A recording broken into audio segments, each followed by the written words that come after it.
You could be forgiven for thinking members of the thick table at school are running the country with what's gone on since Starmer's come to office. I'll just run through a list of things he's managed to spend our money on, because it isn't his money, of course, it's our money, since he told us how skint we were, and the fact that, don't forget, he had to cancel the winter fuel allowance. Things were so very bad. He's managed to spend 500 million given to foreign farmers, 10 billion to pay off the unions, and 22 billion on carbon capture. Now this is quite important because the central bank cannot account for 41 billion pounds worth of funding that it's received to go towards all things green in the last 5 years. What does that tell you about the accounting for green energy? Bearing in mind there are people who become millionaires from government subsidies, so it all pretty stinky really. Then don't forget, we've got 800 million now that we'll have to pay each year to Mauritius because Keir Starmer decided he was going to do something with them, and then he's probably not going to do it. He hasn't made his mind up yet. 800 million a year for 7 years. That's what Mauritius won. You could be forgiven for thinking it's just money laundering, couldn't you? Let's get it out the tax system and send it somewhere foreign. Does it even really matter where it is? Mauritius has got an excellent tourist industry. Mauritius isn't poor, it doesn't need our money. It's got leading hotels of the world there. Why are we sending them any money? But then again, why are we sending money to China, who's allowed to increase its use of fossil fuels and does to every single week? They've even built a railway to accommodate carrying the coal, 3,000 kilometres long. That's nearly as far as my house from Lancashire to Austria, and it takes 2 days to drive it. So you can see how we're duped to every orifice, I'm going to say. President Trump is intending to come out of the Paris Accord, and President Trump is going to withdraw from the WHO, and President Trump says he's going to readdress NATO contributions because people aren't coughing up. That sounds like more like a president who's looking after his country, doesn't it? Because let's face it, the reason that map in America went bright red is because the people of America have lived under hardcore socialism through the dead president Joe Biden, who died some time ago, but they managed to keep his brain alive in some way or form so that he could wave and things and at least get off the stage even if he can't find the exit. There's always someone to help when you're a president. So that's why we sit where we sit. Sorry, I had to pause. My husband was walking out of the room. You could hear his slippers shuffling along my tiles. Very professional. On the home front, yet again, we've got our nitpickers trying to dissect the workings of reform. As I've said before, I don't really care about the workings of reform. I look at it like this.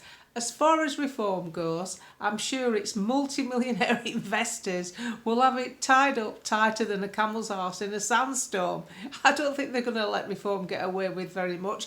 And if all that fails, the Electoral Commission set up by Tony Blair, one of his quangos, I'm sure they'll be all over reform like a rash. Reform will look like they've got measles before long. There's that many people at them trying to pick holes in what's going on, because what they really want to do is stamp them out before they get going.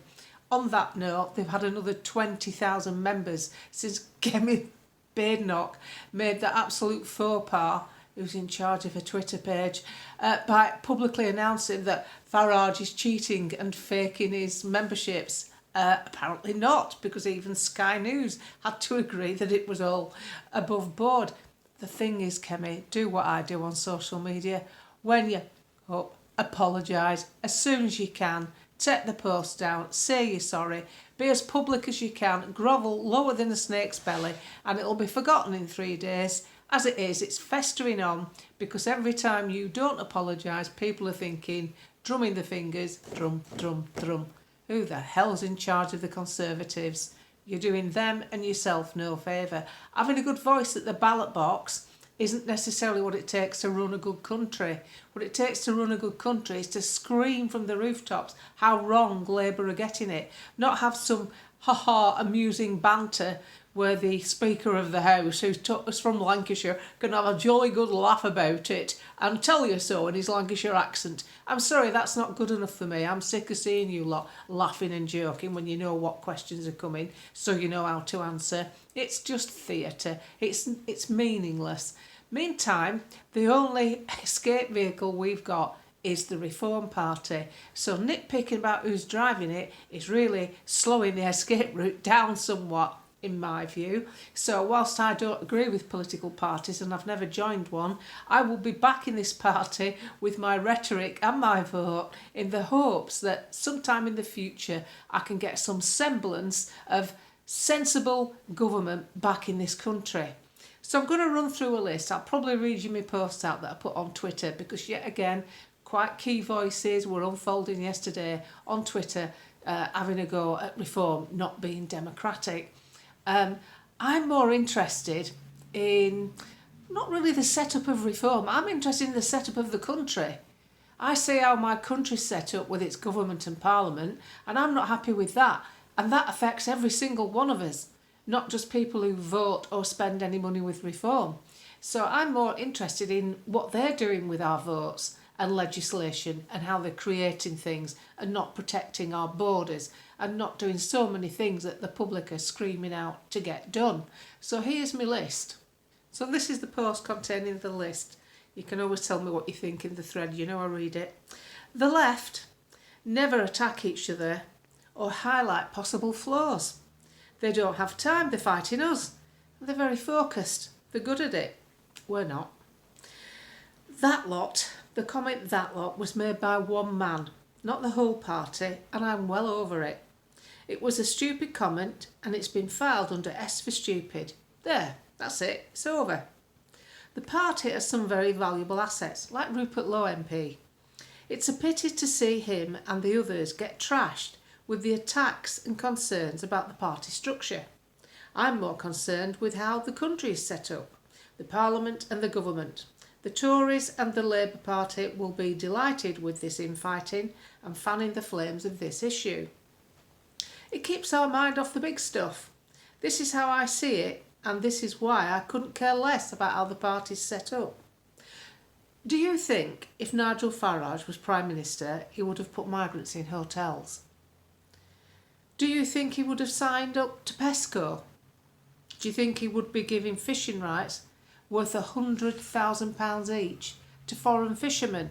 We've doled out 14 altogether. Do you think he would have cancelled the winter fuel allowance for pensioners? Do you think he would have signed the Paris Accord or gone more down the President Trump route? Do you think he would have inflamed the war with Russia?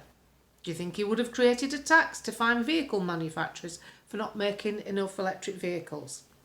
Do you think he would have helped to create the most expensive electricity in the world by issuing levies on our power supplies?